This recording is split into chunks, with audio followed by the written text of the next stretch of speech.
spor yapması için son 2 yıldan beri karne hediyesi olarak bütün öğrencilerimize ne veriyoruz?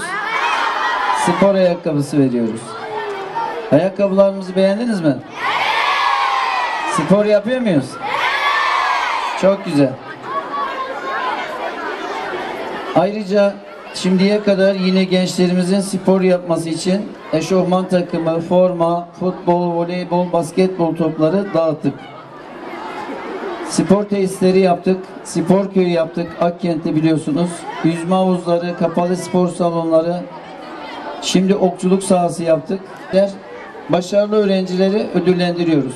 Her yıl Şahinbey Belediyesi olarak okul birincisi, ikincisi ve üçüncüsü olan öğrencilerimize bilgisayar hediye ediyoruz.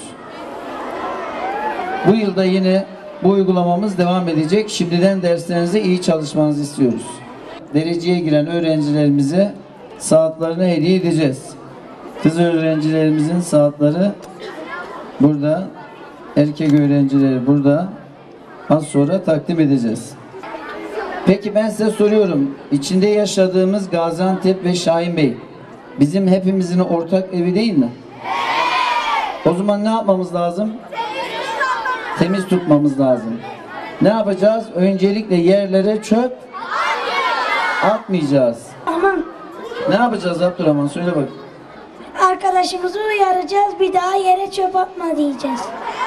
Aferin Abdurrahman. Arkadaşlarımızı uyaracağız, yere çöp atma diyeceğiz. Atarlarsa onu tekrar uyaracağız. Nasıl uyaracağız?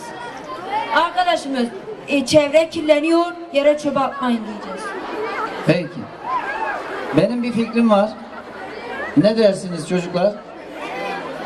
Siz de bu konuda gönüllü olursanız sizden destek isteyeceğim. Diyorum ki bir yeşil düdük uygulaması başlatalım. Böyle birer tane elimize yeşil düdük alalım. Yere çöp atanı görürsek